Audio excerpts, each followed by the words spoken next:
without further ado, I'm just going to hand it over to Forrest and let you take the floor. Welcome, Forrest. Thanks for being on today. We appreciate you. You're muted still, I think, there, Forrest. Sorry.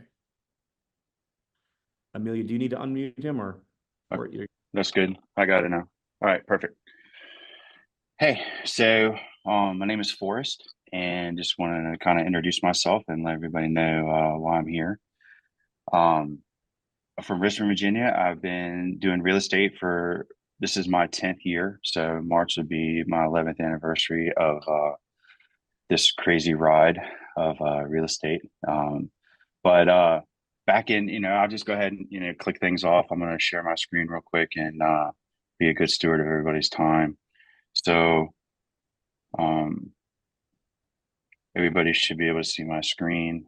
And if everybody can see my screen? Yeah? Yes. Yep. Okay, perfect. All right, so I'm a deal maker.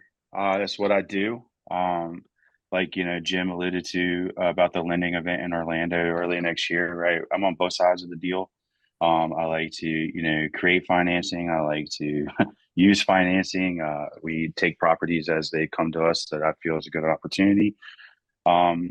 And then a lot of good opportunities I just don't have time with or I just don't want to do. So we do, let those out, to other people to go make money with. So my first deal was in 2014, and I pretty much did everything completely wrong. So let me kind of break this down for you. So this house is in Richmond, really nice area. It's right next to a really, really nice area. But of course, we, kind of thought when the neighborhood is in the neighborhood and then you got somebody in the outlier, they don't always comp correctly. And so, that was really our first mistake on this one. We kind of thought the price was a little too high.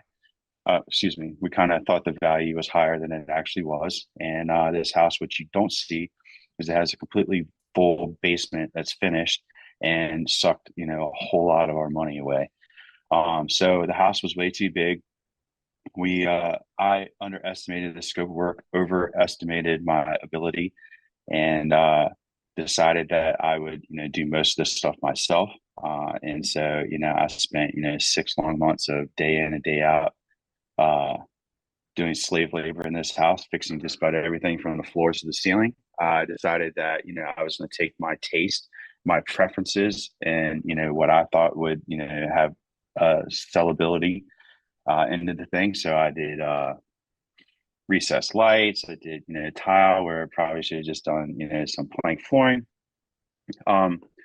You name it, I subjected my personal taste into it. And then we had issues that, came up like that wall, it had to get removed. So that was unexpected, equipment rental and, some disposal fees and some landscaping that had to get done. And, this was a second kitchen that I should never have done. I mean, of course, it doesn't look like much, but after you do the plumbing and all that stuff, I thought it'd be great to have a second kitchen down there. And, I mean, to me it was, but who knows if it was a good deal or not? It was a waste of money. And then so this is a regular kitchen, that we had done. Put a refrigerator. I don't do that anymore, and it just looked like a nice house. And then this is another thing. I'll never do a tile this small again in my life. Right, the larger the tile, the better. That's my new opinion on life. So me and my wife at the time, she was helping me, not doing the home staging business, but she was helping me stuff like this, and she thought we could do this tile and it would be fun. So, it turned out to be a really nice house, but the problem is it took too long. And I had a partner in the deal that, was the lender. And what ended up happening is we were supposed to take this thing to market during the summertime. And it ended up being in the middle of winter and we priced it at the top of the market. We couldn't get it sold. He got discouraged. I got discouraged. Nobody made any money. Ended up doing a rent to own. They didn't exercise their option. I ended up renovating this house a second time. They smoked in it.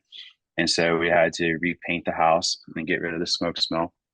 And still didn't get paid. So I lost I lost twice on one deal. And so but interesting after this property, okay, after this house right here, what ended up happening is that relationship ended. So I lost money, I lost time. The only thing I got out of this deal was knowledge of what not to do on the next one. So lost the partner, lost the friendship, lost money on the house, just lost everything but knowledge.